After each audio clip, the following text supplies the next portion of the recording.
Presento, estamos con Lucía Echevarría, prestigiosa y conocidísima escritora, ganadora de innumerables premios, Planeta, Nadal, Primavera. El Lacio del Ministerio de Cultura, un veterano Verdín, siempre. Muchos. El de Barcarola de poesía, Y el Coca-Cola de redacción a los 7 años. Coca-Cola de redacción. Sí, y esto no estaba trucado, ¿eh? Y nos presentas tu nuevo libro, Tu corazón no está bien de la cabeza. Y bueno, quería primero que si me lo podías definir, porque es complicado definirlo, no sé si es una autobiografía, si es un libro de autoayuda. Es un cruce de géneros, es lo que se llama autoficción en francés, ¿no? Yo no quería contar mi historia, la mía, porque yo a mi exmarido le tengo muchísimo amor y porque además no le considero ningún agresor. En mi caso creo que había una interacción muy grave de dos personas con inseguridades y dependencias muy grandes que cuando las pones juntas es como un espejo. Esta inseguridad, ¿sabes? Cuando pones dos espejos que la imagen se refleja hasta el infinito, pues esta imagen se empezó a reflejar hasta el infinito y no funcionaba. Pero a mí esta historia me destrozó, entonces yo empecé a escribir sobre la historia como terapia para mí misma. Se la enseñé a una terapeuta y me dijo, esto lo tienes que sacar porque me ayudaría mucho, porque a mucha gente le ayudaría mucho. Y dije, bueno, pero es que esto no lo puedo sacar. Salen partes de mi propio diario y salen trozos, pero muy sutiles. Entonces empecé a entrevistar a otras mujeres y a otros hombres también. Y a partir de sus historias me quedaron unas historias increíbles. Y llamé a un psicólogo que colabora y una abogada y una mediadora como profesionales y hice aquí un género que no tiene nombre. Es que intentar encasillarte en géneros es muy complicado. Sí. Porque dos cosas de eso. Sí. Cuando cuentas tu historia, ¿tenías miedo o ha habido alguna consecuencia por contar con tu ex o con la gente que mencionas? No, vamos a ver. No tengo miedo precisamente porque cuando sales pierdes el miedo. Hay un momento en que tienes miedo a todo. Te crea miedo a todo. Y luego porque yo sigo queriendo a esa persona y le deseo, sin coña y sin ironía, yo le deseo lo mejor. O sea, además lo dices varias veces. No hay estas cosas de yo le deseo lo mejor, ojalá se muera, no. Yo realmente se lo deseo y he sido hiper respetuosa y no he sacado ningún detalle porque no quiero hacerle nada y tengo entendido que él está con otra persona y es feliz y te lo digo sin ironía, que llegas a un nivel cuando has hecho un trabajo que reconoces que él tiene derecho a ser feliz con otra persona y que si no te estaba destinado, muy bien, y que tu vida no depende de eso. Pero hasta que llegas a ese nivel Zen-Nom, has hecho un trabajo de chinos, claro, pero se llega a un nivel que no te cuesta ningún esfuerzo desear su felicidad, de verdad. Hay una cosa que me gustaría destacar mucho del libro y es que creo que también eres muy autocrítica contigo y unos prejuicios que había antes. Es decir, creo que constantemente primero aclaras que aquí no hay buenos ni malos, cosa que me gusta mucho, que no es una víctima y un culpable, aunque se usan los términos, pero no es, y sobre todo tampoco es cuestión de el hombre es malo, la mujer es buena, que no es... O sea, no hay ese discurso y eso... Claro, es que si quieres un libro que trate sobre violencia de género, te vas a un libro de violencia de género, que es un problema que existe, y que existe mucho. Quiero decir, que un país como cualquier país que permite la ablación es un país con una violencia estructural de género. Que un país en España en el que a una embarazada se la echa es un país con una violencia estructural de género. Que la violencia de género no solo es entre pareja, es que hay violencia estructural y no es la que dice Gallardón, que se apropió del término para llevárselo a otro lado. La violencia estructural es la que paga por el mismo trabajo de diferente manera hombre y mujer, la que a una embarazada la echa, la que permite el abuso a niñas, etcétera, etcétera, etcétera. O la que, bueno, muchas. Después están las relaciones tóxicas en las que no hay género. Puede haber hombres, mujeres, gays, lesbianas, me da igual, todo el mundo. Puede ser en el entorno laboral, puede ser en el entorno familiar, puede ser en el entorno de pareja. Es una cosa completamente distinta y este libro no va sobre violencia pero de género. Pero sí que tú te empeñas, por un lado, y a mí me gusta porque luego los invitados que tienes en el libro, los psiquiatras, sobre todo él te discute. Quería hablar del género. Esta discusión la pongo, es como una transcripción de una discusión y la pongo precisamente para que sea amena. O sea, yo hago el poli bueno y él hace el poli malo o al revés.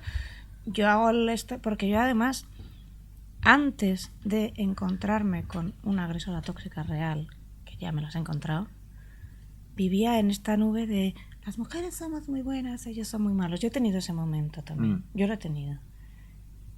Y entonces el día que te llega una hija puta tóxica de estas de dices, ¡pum! ¡Va! Por tonta. Y además has caído en la hija puta tóxica precisamente porque venís con ese prejuicio y te ha comido con patatas porque de ella no te lo esperabas.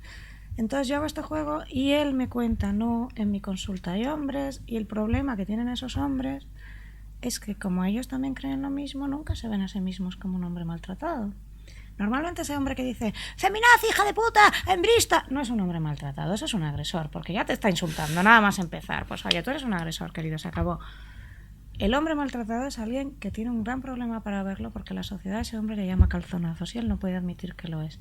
Y entonces, como él no lo ve, su agresora psicológica le va hundiendo la autoestima poco a poco, pero normalmente es una agresión psicológica. No existe tanto la agresión física, pues porque la mujer en casi todas las parejas suele ser de constitución física más débil. Menos Jamie Cullum y su novia. ¿No? Sí. Jamie Cullum es así y Sophie Dahl es así, que igual podría ser lo contrario. Sí. Estamos acostumbrados a que la constitución del varón es más fuerte que la de la hembra, entonces se desarrolla otro tipo de agresión normalmente. Y sobre eso...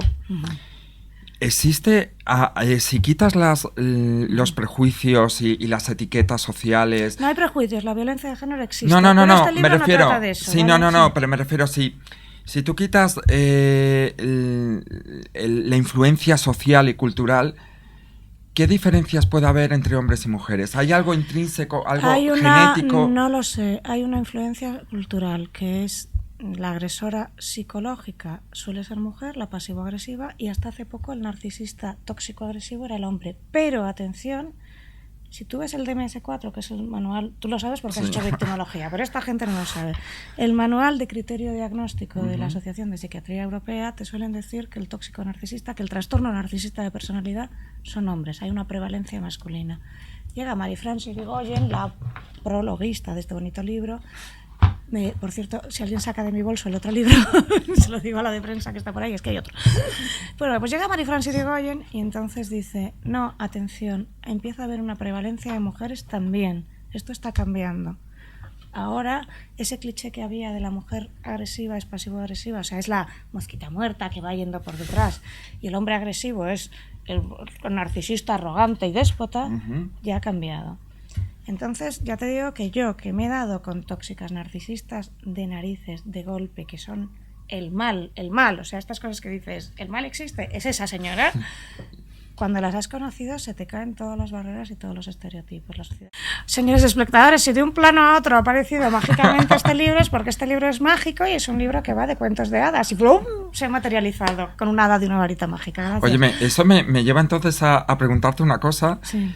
¿Crees que hay un componente muy machista en los cuentos de hadas? Por eso los cambié, sí. Sí, ¿no? Y creo que además, por eso los cambié, porque mientras escribía este libro, Yo no sufro por amor, había mucha incidencia en cómo se nos educa en la idea del amor romántico y cómo esa idea del amor romántico, del príncipe que te rescata, del amor que lo salva todo, te está creando la trampa tóxica para que te caigas en una relación muy tóxica. Y sigue pasando incluso con productos para adolescentes. Por ejemplo, yo lo veo en Crepúsculo, por ejemplo, en que tengo la sensación de que la protagonista solo vale lo que vale el que la elige. Además es que encima es un vampiro, es que nunca puede estar mejor dicho. O sea, es la relación tóxica por antonomasia, porque el tóxico es un vampiro, el tóxico es alguien que se alimenta de ti, que vampiriza tu energía. Entonces Crepúsculo no podía ser más evidente, porque además es un vampiro.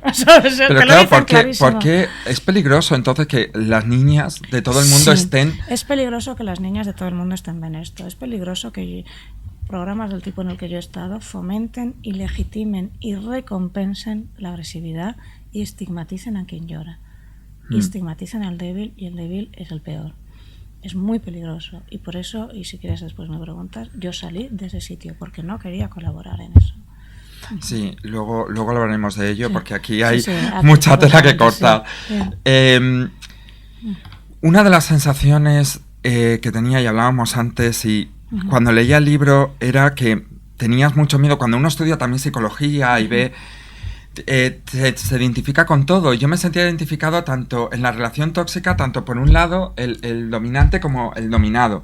Y estabas ahí acojonado. Muy como, acojonado. Bueno, pues es que me lo has dicho en la puerta y Sí. no te atrevías ni a hacer la pregunta. No, me daba miedo y además Sí, también Es llamaba una- a amigos míos sí, y se lo leía y me decía, decían, es verdad, sí. lo mismo. A ver, es una respuesta muy sana y te lo voy a explicar. Cuando hay un tóxico, por ejemplo, eso es lo que pasó en mi relación, que de repente los dos interactuamos.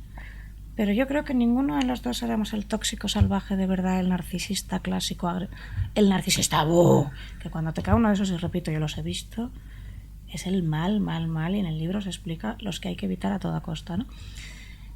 En algunos casos tú te contaminas, tú empiezas una relación con alguien que es tóxico y entonces, sin darte cuenta, empiezas a devolverle la pelota. Y entonces él te dice, tú eres un hijo de puta, ¡tú más! Y caes en esa trampa de copiar lo que él hace para defenderte y de empezar a responder con sus mismas historias y de repente gritar o hacer silencios hostiles o manipular. La cosa es que alguien cuando se da cuenta de, ala, yo estaba diciendo esto, está sano, porque se da cuenta.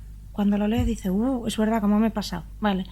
El que no está sano no lo ve, no dice jamás, lo que he hecho. Vale, entonces no estoy más sano, porque yo lo reconozco. Sano porque alguna vez todos lo hemos hecho, porque es cuando caes con algo así, la primera reacción es responder con el mismo. Y además, en los programas como en los que yo he estado, que salí por eso y que ya hablaremos, esto es lo que se legitima. Que te griten y que si tú te quedas callada, eres malísima, eres una manipuladora, si lloras, eres quieren que grites y respondas, quieren que te vuelvas así de tóxica, quieren que uses todas esas maniobras de mentir, manipular, insultar, agredir, y eso se legitima. ¿Y por qué te quedas? ¿Por qué uno se queda? ¿Por qué se queda? Yo en ese programa no me quedé. No digo allí, digo, ¿por qué se queda uno? Muchas veces, a veces porque no ha leído un libro como este y no se da cuenta de lo que está pasando, a veces porque ve programas de ese tipo y lo legitiman y lo encuentra normal cosas que no lo son, y en otros casos porque se ha creado una niebla de confusión tan grande y además el agresor, cuando es un agresor real, ha destrozado el círculo de amigos y los familiares. Esta no te quiere, tu madre en realidad te está aprovechando de ti y va creando la cizaña para que tú te encuentres sola. Es que yo he conocido personas que ni siquiera están en ese tipo de relaciones tóxicas, pero ni siquiera quieren a su pareja. Dice, sé que me está haciendo daño, pero ni siquiera le quiero, pero no puedo dejarlo. Bueno, esto es una adicción, se llama adicción a la angustia. Normalmente, cada persona, hay un libro entero, no te lo puedo resumir, pero en muchos casos es porque tú lo has vivido en tu familia. Es decir, un hombre que ha tenido una madre muy manipuladora, victimista, o una mujer que ha tenido un padre muy distante o muy agresivo, ha aprendido a legitimar estas cosas e incluso amarlas. Es decir, los padres no suelen ser siempre ojalá, si alguien tiene un padre hijo de puta 100% del día, es un hijo de puta 100% y ya está. Pero normalmente hay padres que son muy majos pero tienen este rasgo, o madres que tal que tienen este rasgo. Como tú estás genéticamente ahí sí programado para amar a tus padres porque es tu supervivencia de niño, y culturalmente también integras ese rasgo en las cosas que amas. Entonces te sientes atraída hacia, si eres mujer, pues muchas mujeres se sienten atraídas hacia hombres canallas porque tradicionalmente venimos de una generación de hombres distantes y de hombres arrogantes y de hombres que se habían sido educados en esa idea del hombre racio viril, y muchos hombres tradicionalmente se sienten atraídas hacia pasivo-agresivas, o sea, hacia la típica mosquita muerta que luego te las pega por detrás, porque nuestras madres han sido educadas en generaciones en las que no se les permitía actuar de forma directa y su única supervivencia era hacerlo de otra manera. Hay un libro interesantísimo de las mujeres de la mafia que escribió una investigadora italiana, que es que en la mafia italiana la mayoría de las testaferras y las auténticas capos son mujeres, pero nunca van a juicio porque llega la señora Angelina con su pañuelo, se pone a llorar, ¡buah, buah, buah! Y la señora Angelina no va.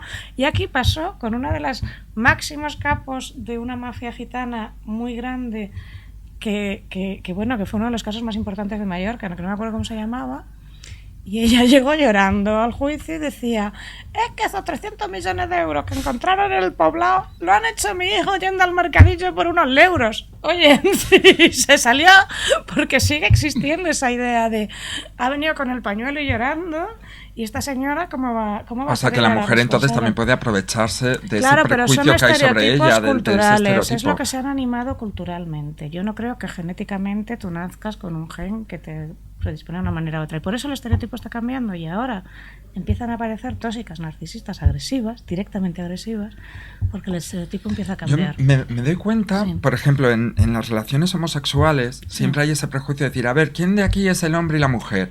El papel. Y ahí es cuando te das cuenta realmente los conceptos equivocados que tenemos. No, el hombre es el que el activo, o el que no llora nunca, o el que no hace las cosas de la casa, y el otro es la chica, sí. Es asqueroso. Y en mujeres lo mismo, ¿sabes? Una tiene que ser la boya marimacha, la patch, sí, o la dyke, y la otra tiene que ser la femme.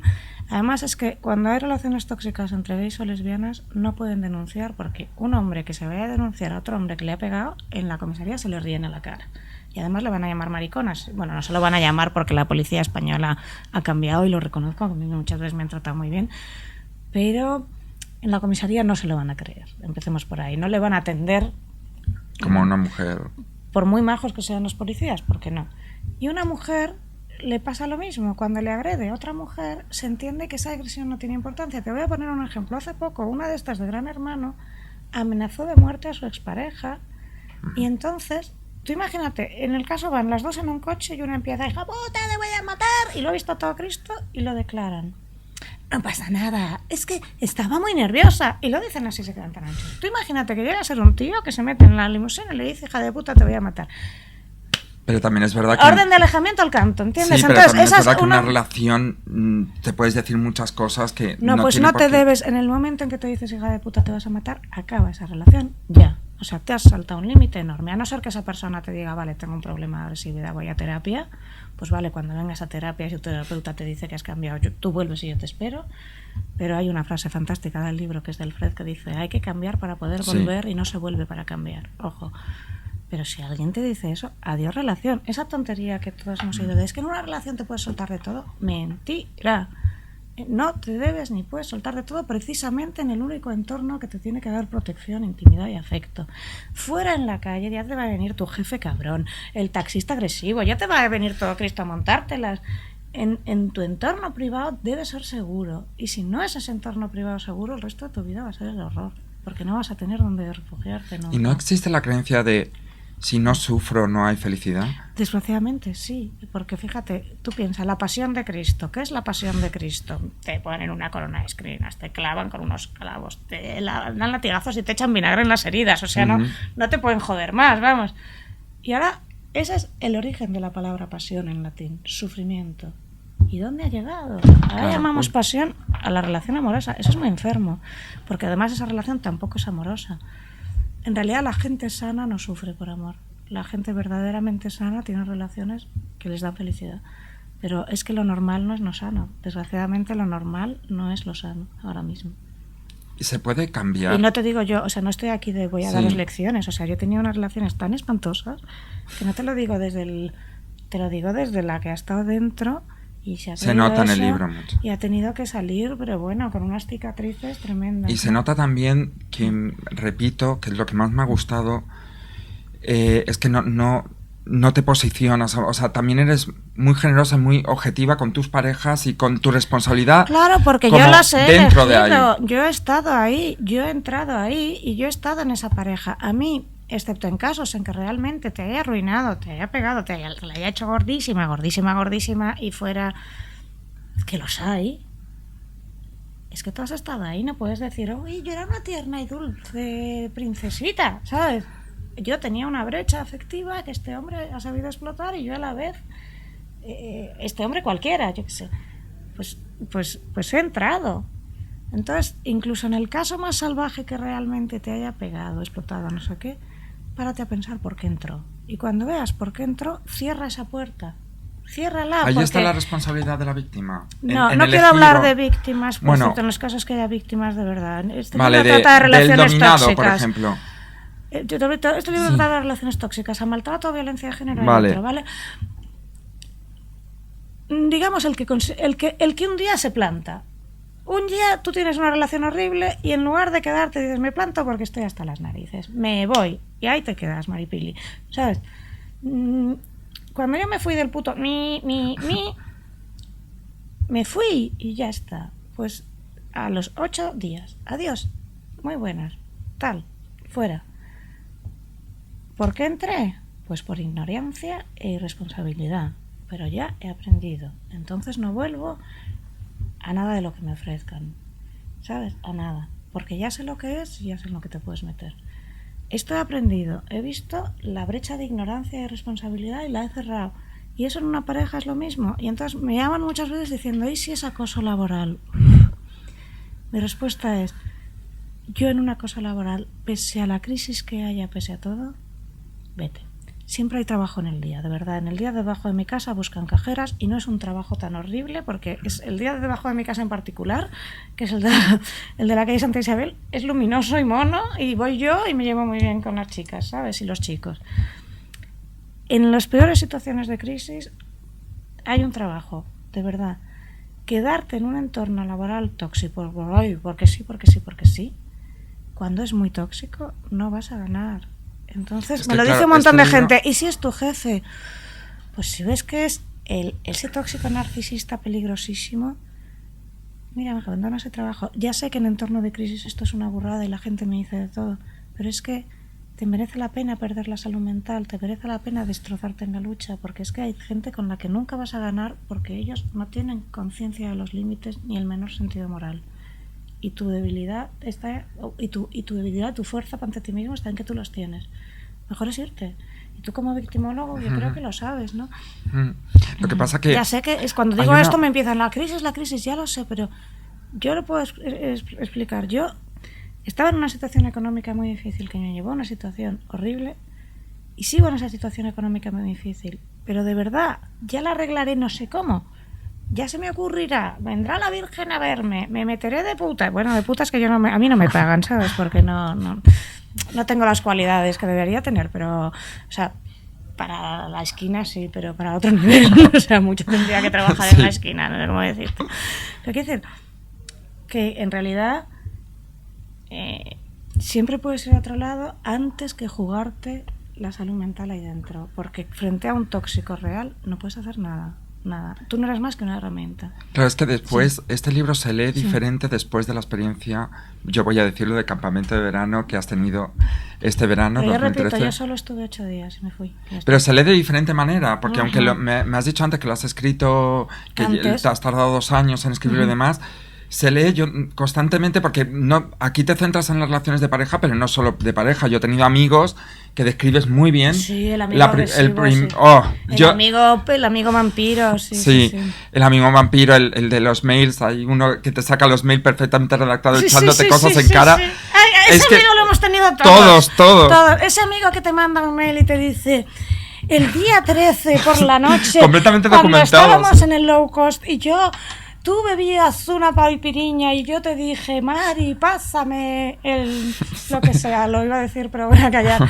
Y tú dijiste no, y eres malo. Y tú, pero ¿qué estás contando? ¿Sabes? Y tú no te acuerdas. Y es ese amigo que va acordándose de todo y luego te manda el mail bomba. Sí. Y en mi caso, la respuesta es, he leído tu mail, lo tendré en cuenta, reflexionaré sobre ellos, puede que tengas razón, ya hablaremos, y con ese puede se queda contento y hasta luego, ¿sabes? Porque si no, es meterte ahí en una interacción que mira, déjalo, ¿sabes? Claro, porque las relaciones tóxicas, repetimos, se dan en todos los ámbitos y hablando para también ver que, repetimos, no hay buenos ni malos, el tóxico, primero... ¿Por qué? O sea, el que domina, el que entra tóxico, ¿por qué crees que es? Porque al final yo me doy cuenta de que es un poco las dos con la misma moneda porque los dos tienen miedo. Le llama un dependiente dominante y un dependiente sumiso, creo que se le llama. Le da muchos nombres. Son dos personas que dependen la una de la otra. El, digamos, dominante adquiere un rol y el sumiso adquiere otro, pero cada uno depende del anterior y se nutre del anterior porque no confía en sí mismo. Ya está. No, entonces, como no confía en sí mismo y no se quiere a sí mismo, necesita de la fuerza de otro. Pero cuando son dos dependientes, claro, no se llega a ninguna parte. Y ninguna persona que no confía en sí mismo y no se tenga a sí mismo puede entrar en una buena relación. O sea, darse no tiene sentido salvo si uno se posee. Si no se posee, no tienes nada que dar. Nada. O sea, si yo no me tengo a mí misma, ¿qué me voy a entregar a una relación? ¿Qué voy a entregar? ¿Sabes? Estoy entregando un fantasma. Entonces, normalmente, el que parece más agresivo o el que puede iniciar una agresión más bestia o el tóxico narcisista bestia, el tóxico narcisista verdaderamente peligroso, que ya te he dicho que yo he visto hombres y mujeres y yo he visto el mal, o sea, decir, esto es el mal y esto es el verdadero mal, de esto que me hablaban de pequeña, de esto es el diablo. Entonces hablamos de una psicopatía. Sí. Es un trastorno narcisista de personalidad o una psicopatía. Tú que eres víctima, luego volvemos al DMS. El DMS es el Manual de Criterios Diagnósticos, el DMS-4, de la Asociación Americana de Psiquiatría. Ellos diferencian entre trastorno narcisista de personalidad, sociopatía y psicopatía. Como psicopatía es el malo malísimo, sociopatía está por aquí y el trastorno narcisista es menos que los malo. límites son muy poco Entonces claros. llega Marifran Sirigoyen y dice, no, son todos unos hijos de puta. Vamos a llamarlos perversos narcisistas a todos ellos y acabamos antes. Y estos y ya no hacemos estas tres diferencias. Y punto y Pero es que la diferencia es que unos tienen tratamiento y otros no. Ninguno de los tres tiene tratamiento. Un trastorno narcisista de personalidad es irreversible. Ya está. ¿No crees que se puede cambiar? ¿O que una simplemente estructura de personalidad narcisista podría cambiarse. Un trastorno narcisista de personalidad, o sea, que puntúes en lo que yo digo, puntúes en todo, no, probablemente no. Casi con seguridad no, y según muchísimos psiquiatras, no. ¿Y en general podemos cambiar los seres humanos o simplemente sí. Definimos ciertos comportamientos? Me alegra que me hagas esta pregunta, porque me hizo mucho interés que uno de la psiquiatría y la psicología no son una ciencia exacta, como la economía no lo es, ni siquiera las matemáticas. Luego viene uno y te hace un teorema que te demuestra que 2 y 2 son 5, pero tú no te has enterado, ¿sabes? Hay quien dice que todo el mundo puede cambiar y que según eso hasta un psicópata podría cambiar y hasta un narcisista que puntúe 10 sobre 10 podría cambiar. Y hay casos del típico que te viene y te dice, yo curé a un psicópata y entonces vio la luz.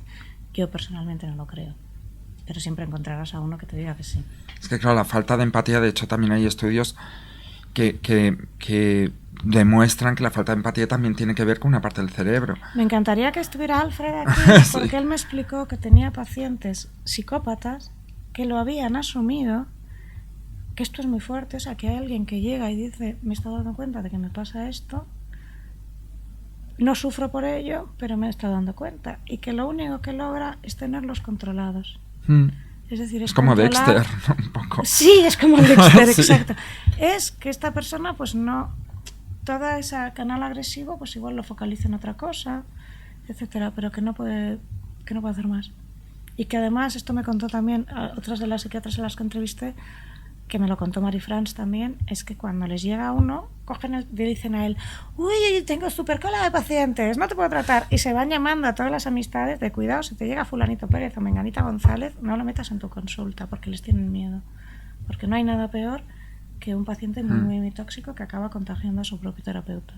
Sí, eso mi terapeuta me lo ha hablado también, sí, de eso, ¿no? Sí. De decir, oye, me alejo de esta persona, lo derivo a otro. Lo derivo, pero lo derivas si eres un psiquiatra malvado que se lo pasas a tu peor enemigo que te está haciendo la competencia. Normalmente ni siquiera lo derivan, le llaman a sus colegas y le dicen no, ¿sabes?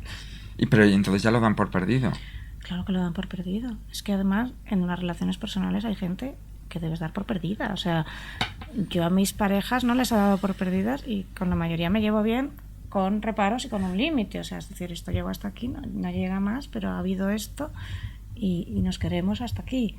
Con el padre de mi hija, por razones evidentes, hemos llegado, vamos, Jordan de gafa, las conversaciones de Camp David no son nada al nivel de diplomacia que iba yo me llaman mañana, yo arreglo Jordan de gafa, si me dejan después de lo que tenía que hacer. Pero claro, ahí es muy importante, si ves la más mínima posibilidad de llevarte bien, intentarla, claro, si hay niños. Pero si no hay nada por medio, es que hay muchas cosas más que hacer en la vida. ¿Y si de pronto descubres que tu hijo es así? Yo creo que un padre sano no crea hijos psicópatas, sinceramente. Sinceramente. Ese mito de que un día te sale Damien 666 es un mito que para películas es fascinante, pero que creo que en la vida real no se da.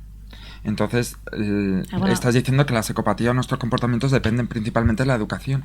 Mira, hay un investigador muy interesante que descubrió eso de lo del lóbulo frontal que me ibas a decir, de que había lesiones cerebrales y tal, y entonces él cogió un montón de gente con lóbulos frontales, no buscó a todos los psicópatas y descubrió que todos tenían el lóbulo frontal, y entonces decir, si tienes el lóbulo frontal eres psicópata, fue por el otro lado.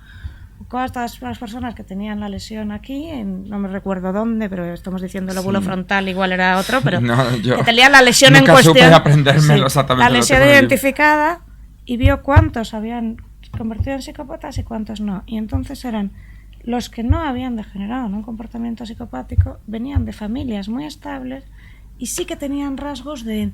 habían sido grandes brokers o eran gente como muy que habían canalizado la agresividad hacia otros lados, que habían sido gente que en sus trabajos había un alto nivel de adrenalina, un alto nivel de competitividad y un alto nivel de otras cosas, y la habían canalizado por ahí. Entonces, que ese rasgo te puede hacer altamente adrenalínico, adicto a la adrenalina, muy exageradamente competitivo, exageradamente agresivo, sí, pero que si lo canalizas porque has tenido una educación sensata hacia otro lado, pues te convertirás en el general Patton, no lo sé. Porque hay una cosa que siempre dicen, que es que nuestra cultura alienta al psicópata. James Bond es un psicópata de libro, o sea, se folla a la espía china y de repente se levanta y la mata. Yo que la primera vez que vi esa escena, ¿sabes? No sé si la yo creo que si ahora mismo cualquiera de nosotros sí. tuviésemos, imagínate que nos convertimos de la noche a la mañana en psicópata. Esto no sucede, no te conviertes de la noche a la mañana. Pero imagínate, no creo que nuestra vida incluso, es una pregunta, ¿crees que nuestra vida ahora mismo falta total de empatía? ¿No crees que a unos niveles sociales, económicos sería mejor? A unos niveles sociales, económicos, maravillosamente. A unos niveles de disfrutar de la vida, no tendrías disfrute de tu vida. Tendrías un pastonazo, pero mira... Siempre quieres más. Los placeres reales de la vida son gratis. El sexo a veces no es gratis, pero el sexo con amor es gratis. Y el sexo pagado no es tan maravilloso. Cualquiera que haya experimentado ambos ya sabe. Yo no he experimentado el pagado, pero si alguien se ofrece una cantidad razonable lo podemos negociar, ¿sabes? Un hijo, claro, sí, puede costarte mayor o menor pasta, y sobre todo si vas a una clínica de in vitro, pero quiero decir, el amor de tu hijo, pasear con un perro, lo que se experimenta cuando haces yoga, por ejemplo, que es que llegas a unos niveles a veces de... Yo cuando empecé a hacerlo decía, pues es que ¿para qué existen las drogas sabiendo esto?, ¿sabes? Muchísimas cosas no son caras. Solo cuando no tienes la capacidad de disfrutar de las cosas gratis tienes que comprarlas. Pero realmente, si tu mundo interior tiene una sensibilidad muy grande, no necesitas dinero. O sea, yo no tengo coche, visto que doy pena, y estando en un mundo en el que si no tienes un coche no eres nadie, en el que te están todo el día forzando a ver si adelgazas, en el que, ¿por qué no te maquillas? Me la sopla, porque realmente... Por eso te decía antes que el entorno familiar debe ser muy seguro y afectivo. Yo me construí un entorno familiar muy seguro y afectivo, porque tenía claro esto. Y el nivel de felicidad que tengo en ese pequeño refugio es muy alto. Entonces, no me hace falta un coche. Pero estoy segura, porque además lo he visto, porque trato, desgraciadamente, he tenido que chocar con esa gente con Porsches, follando todo lo que se mueve, teóricamente están muy buenos, y es que constantemente buscan más. El tóxico narcisista es adicto a la adrenalina, adicto. Y necesita lo que llaman suministro narcisista, y tiene que tener más y más y más. Es la nada le satisfacción contenta. Constante. Es la rueda de insatisfacción y de vampirizar, porque no está bien consigo mismo. No tiene nada dentro y lo tiene que llenar.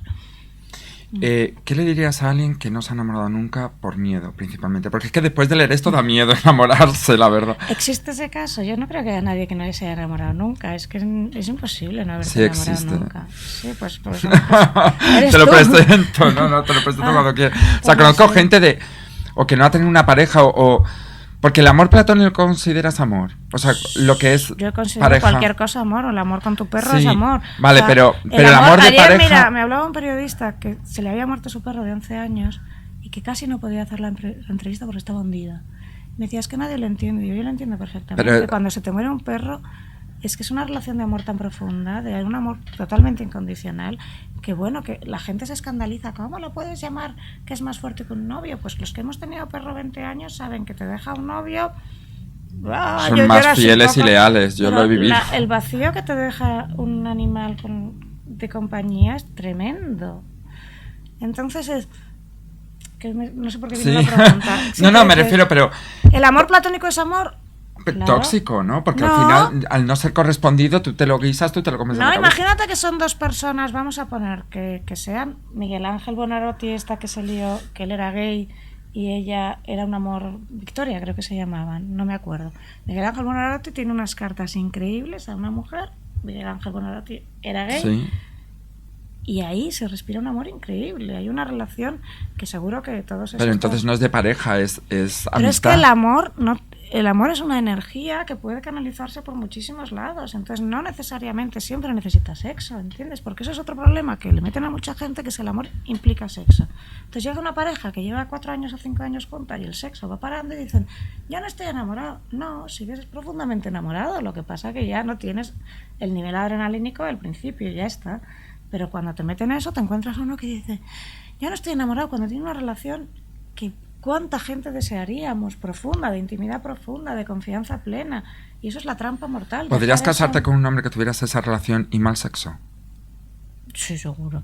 Ya he tenido buen sexo y mala relación y no ha funcionado. O sea, que estoy muy dispuesta a utilizar... Si eso aparece algún día...